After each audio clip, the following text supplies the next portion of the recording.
Hi, welcome to Five Questions with Technically Baltimore. It's an interview series where we meet the people powering Charm City's changing economy. I'm Stephen Babcock, the assistant editor with Technically. We're a network of news sites covering innovation economies in the Mid-Atlantic, including Baltimore. Today, we're really gracious to be joined by Anthony Vaughan, who goes by AJ.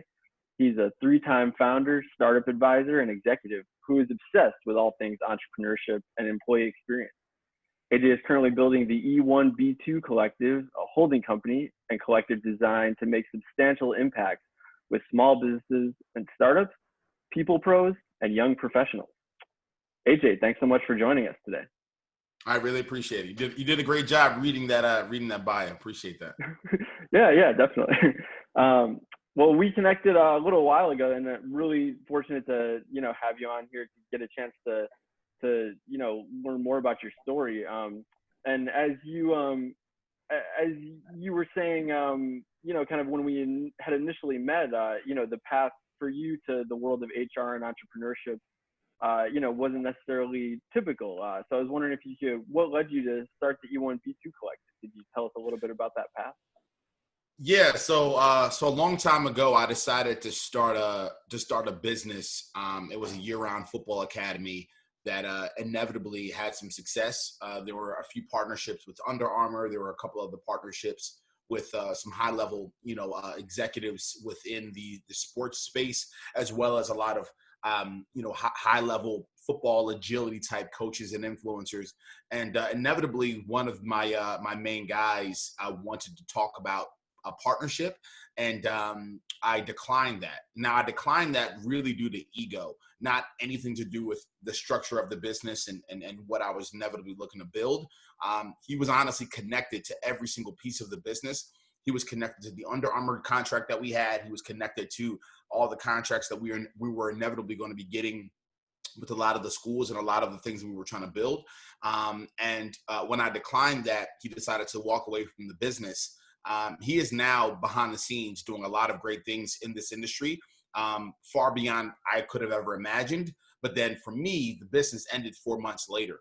And so, working 2 years to build something up, really doing a lot of good with my business and my startup. And then inevitably 2 years later, making one bad decision around employee experience, because really all he wanted was a thoughtful conversation, a succession planning moment, kind of figure out where he kind of fits in this overall picture. And my ego was incredibly big at the time, and I ignored that conversation, and it really was the end of the business. And so that set me on what is now a 7-8 year path of unpacking that mistake.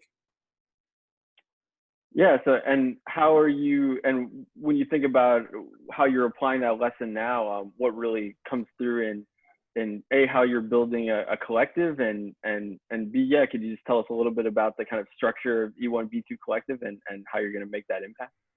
100%. So, from that lesson, a couple things that I've learned, and then I'll get into the collective part. For me, I'm really big on empathy and understanding what employees inevitably want to do with their life. I think a lot of brands are super selfish around what they need objectively for the brand and for the logo and for what they need. And they're not living into what their employees inevitably want to do. And that's really all he was looking for. He was looking to tell me over a nice steak dinner, over a drink, over a lunch. He was just looking to have a conversation, kind of a homie to homie, person to person conversation around where he wanted to be. And so I've always, since that moment, whether it was the 2 startups where I was the VP of people, whether it's the small team I have now, the small teams that I was running with both businesses, I've always lived into that now, conducting one-on-one conversations, conducting thoughtful kind of, interactions to kind of figure out where they want to be and do whatever it takes to bring what they want to be to life. And so how that kind of fits into the E1B2 Collective throughout my experience being a VP of people for startups, I started to realize that one person, possibly 2 people in the HR people operations division were conquering a lot of different things. Traditional, basic HR operation functions. And then they were dabbling a bit in certain aspects like decision-making, talent management, performance management, diversity and inclusion, kind of in-depth one-on-ones, and kind of unpacking what the employees inevitably want to do in life, and career mapping. We were dabbling a bit in these areas. A lot of people, ops individuals and startups, are dabbling in these areas because there's simply not the bandwidth. And so what I said is, okay, I really need to start impacting the world of work at the beginning. And so these startups that hopefully, cross our fingers, inevitably are going to be the biggest companies in the world over the next 15 years, I said, wouldn't it be interesting if I started at the beginning to really impact and help these founders and these managers understand what thoughtful employee experience looks like? So to wrap that all up, pretty much what the E1B2 Collective is I said, okay, they have one person, maybe two people in their division. What if we brought a collective of 7, 12, 15 practitioners in this space that have collectively hundreds of years of experience, really, if you start to add it up? What if we were to bring them inside of your business, work with you hand in hand over the course of 9 months, really put in the frameworks, the systems, the tools, the structures, and then during the last 3 months, we were to help you guys find and plug in some of the missing pieces into this now structured process of employee experience. So that was really the mindset of the collective and what I'm trying to build. So it's really a year-long partnership where you're working inside the business. Yep, hand in hand, white glove, high touch, not anything that's automated or not anything that's super, quick to interact. Like, this is super high touch, white glove. A lot of hand holding, a lot of thoughtful conversation, a lot of thoughtful strategy. And then, there's inevitably, again, I call it a holding company too, because there's a brand that we have called Monday Anticipation, which houses a product called Beyond Resume and a couple other initiatives that we're doing. But that's the thing that I just described to you, that's kind of the main bread and butter. Yeah, that's really interesting. Yeah. Great. And and I wanted to, while we had you, I also wanted to just, since you are really passionate about people ops and culture and some of the topics that you mentioned on the HR side, definitely wanted to take an opportunity to ask you a few questions on kind of some of those topics that are really current right now. 100%. So first off, more than 3 months, we're more than 3 months here into the pandemic, COVID-19 pandemic, and organizational leaders, it's still a really uncertain landscape, especially as we kind of look out and things get tougher to project with the virus. But we're also seeing, that those measures that, were kind of implemented in the beginning in a hurry are becoming, around remote work or just new ways of doing business are becoming, kind of somewhat the norm now, as it looks like remote work is going to be with here for a while. So have you seen any kind of best practices emerge that are guiding teams through this period where this changed? Or I've seen a couple of things. So the first thing that I've seen is a lot of founders of startups, small businesses, and medium-sized businesses are now stripping away their ego. So they are now realizing that more than ever, their people are the most important thing, right? More than ever, their people are literally the foundation and the glue of what they're building. Because what I've started to realize, and when I've started to see, definitely in the nonprofit space, because nonprofits were hit hard during this moment, definitely in the startup space, definitely in the small to medium-sized business space, I'm seeing a lot of, CEOs and executives and leaders of teams reach out to their people and say, will you volunteer? Can you help us, figure this out? Because we don't have enough cash in the system anymore to kind of get things done. Will you volunteer? Will you help? Will you put in extra time?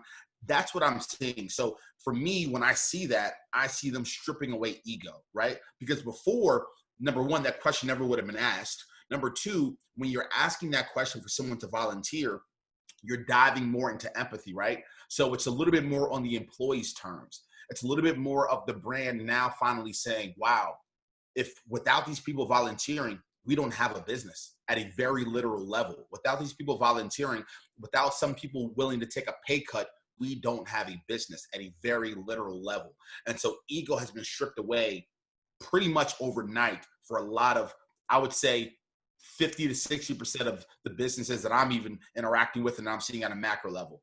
Now, for the bigger brands, right? So some of the bigger companies, what I'm seeing is I'm seeing them live into things not being perfect, right? So before, if a meeting started at 9 o'clock, a meeting started at 9 o'clock.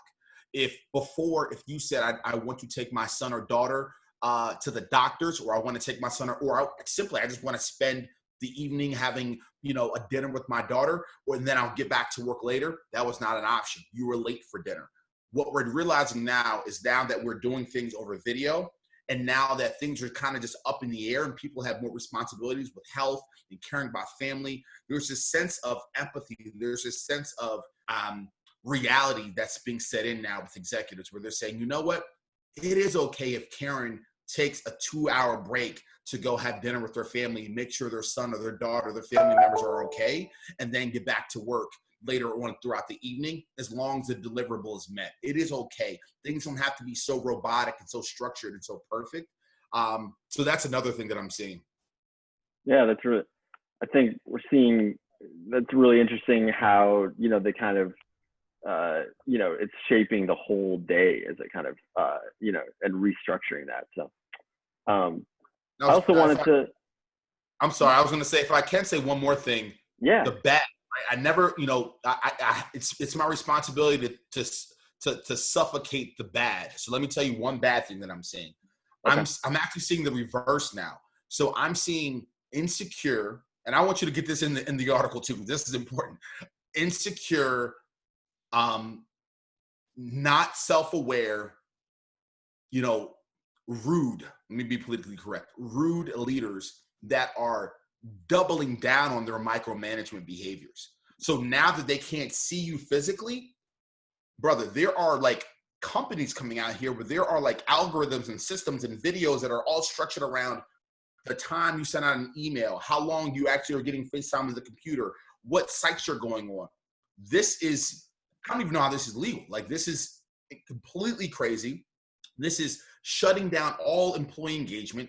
Employees are not trusting people. Employees are feeling violated. Employees are thinking about checking out if they haven't already checked out. They've already made their succession plan in their own head, saying, yeah, I'm going to leave this company once this pandemic is done. I'll do what I need to do just to get the check, because I know the life is crazy right now, but I don't need to be a part of this. So any leader that's doing that, cut it out, stop it. It's not a good idea. Employees do not respond well to it. 60 to 70% of those employees that are disgruntled right now, guarantee will be leaving your company in the next 12 months. So I just want to make that big statement, because that is not okay. And that is really happening right now at a macro level. Mm-hmm. Yeah. And it also just brings to mind that, we're still, yes, it's uncertain times and changing times, but yeah, also just still thinking about retention too, right? So that's exactly. Yeah. Great. And then I also wanted to talk about something that's being addressed in a lot of companies, inside a lot of companies, given the protests that we saw in the last month or so following George Floyd's death, which really laid bare the work that we have to do to create an equitable society. And a lot of those protests have focused on policing, but we know that equity also includes workplaces that are diverse, that are inclusive. So what are couple steps companies can take as they grow to really build those diverse teams and inclusive places to work over the long run? Yeah, a couple things you can do. I'll start at the very high level, organizational level, and then I'll jump down to what you can do for employees. At the very highest level, what I want any leader that's inevitably going to read this or watch this, I want you guys to live into your truth. So let me explain what I mean. If you're a 64-year-old white male executive that grew up in, did you grow up in Baltimore, Stephen? Upstate New York. Yeah. Oh, got it. So there's an area of, you're familiar with Columbia. You've been in Baltimore long enough. There's certain areas of Columbia that are incredibly wealthy, right? So if you are a 64-year-old white male that grew up in Columbia predominantly your entire life, not too many interactions with any other colors of people and backgrounds, and the majority of your business looks like you, but there's a few people that are still different walks of life. What I want you to do is I want you to live into your truth. And your truth is, you may not know at a very deep level the impact of the George Floyd and other situations have had, how that's really impacted some of your people. You may not feel it personally, So what I want you to do is I want you to start doing some research, and I want you to live into that truth and don't fake the funk. So what I mean by that is don't immediately run to go hire a diversity and inclusion officer. Don't immediately go run to set out some press release. Don't immediately go run to do anything. Send out an email, speak to your people and say, look, I uncomfortable to that truth, rather than what I'm seeing, Stephen, which is they will fake the funk and they will go out and they will try to hire a diversity and inclusion officer for the first time ever just because it's a checking of the box. Do not check the box, guys. Live into your truth, live into empathy. Now, if you want to kind of give some granular tips to the employees, what I would do is I would have, if you're a company over 200, I would send out a survey asking how employees are feeling, what's going on in their mind, and then I would hold on a Zoom or any other platform a fireside company-wide chat where people can just dump their perspectives and just get things out in the open and just hold space for that. If you're a company under 200 people, I would have, if I were a leader, and let's say the executive team is made up of 8 or 9, and then a few managers, I would have one-on-one conversations with every single person in the company for 15, 20 minutes and just have super authentic conversations around how are you feeling? How's your mother? How's your father? How's your sister? How's your brother? How are you doing? What are you feeling about this? What can we do to help you? I would just live into those super authentic one-on-one conversations. So last two things is, or the two things that I guess I said is do not fake the funk. Don't just immediately run to try to hire the very first African-American or female that's an African-American, or, don't rush to hire the first non-white person in your company to steward diversity and inclusion because you think it's a checking of the box. Employees are actually not going to respond well to that. They're going to think that you're doing something just to do it. Do your research. Understand what's actually happening. Really allow what's happening in the world to set in a bit and figure out ways that you can live into that. And then if you can help your employees, hold space, fireside chats, one-on-one conversations, allow your people to talk and dump their perspectives, no matter what it's saying, no matter how they're coming off, let them get it out of their system, hold space and learn. Love those insights. Yeah. Great. Yeah. I think, the big thing we've seen also is just that there was a lot of attention on it in June as the protests were raging in the streets, but just keeping that conversation going is so important going forward. So love those insights. But great. And yeah, as a final note, I just wanted to also touch on the kind of culture that we know is out there. For share, in the sense of, we talked a little bit before about how different ways that organizational leaders are navigating change, and one of those areas that I've been interested in is sharing ideas and collaboration, which I find we obviously can come together over Zoom, but yeah, any best practices or any interesting fun ideas that you've seen for kind of keeping that kind of collaborative spirit alive, even though maybe we're not all in the office at this point? Yeah, I think it's important to hop on Zoom. I think it's easier now more than ever to hop on a brainstorming call. I think in the midst of being in real life, in person, kind of working, one person may be 75 minutes up the road or in a completely another part of the country or stuck in a meeting. I think in this dynamic, it's a lot easier to task switch and meeting switch and jump into thoughtful brainstorming meetings. Also, I think this is more important than ever now to utilize channels like Slack and other tools. Like I think Notion is another tool that a lot of people have been using and I've been hearing great things about, where you guys can just keep a running tab of ideas and communication at all times. That kind of allows things to be a little bit faster and quicker. And again, and as far as the innovation and the idea perspective as well, what I would want leaders to live into is start to look through the bottom half of your company for new ideas throughout this time. At the end of the day, you never know who in your company has an idea on how things can really improve, because a lot of companies are being hit right now, and you never know how that account executive or how that associate or how that junior person, there may be ideas that they have that you need to really live into. And so make sure this these communication tools that you're using are available to everybody, and make sure as a leader, maybe at 9:30 at night when you're kind of just sitting back, reviewing the day, make sure you actually go through the stream of conversations and try to, pull out something that is a little bit more nuanced and thoughtful, no matter what ranking they are in the company. Live into that, because there may be some good ideas and some gems that can help you guys successfully navigate through these troubled times. That's great. Love those tactical tips. Yeah, thank you so much for taking some time to share. I think that reaches the conclusion of our 5 questions. But Anthony, AJ, I'd love if you could share where people could connect with you.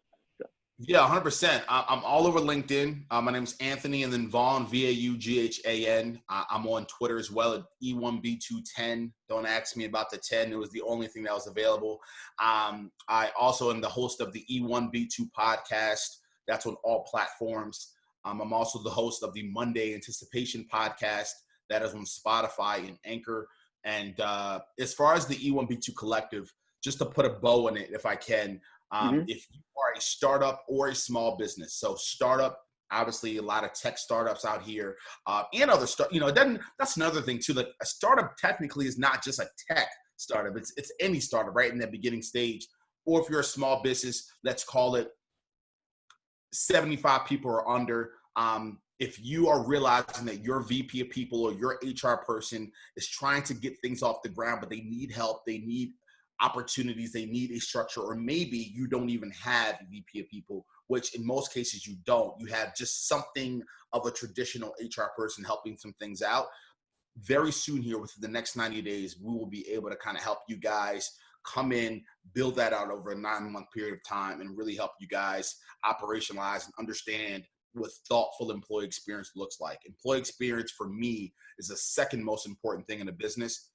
Really pushing for it to be the first thing, but I would probably say it's the second thing. So just be thoughtful about that and look out for that as well.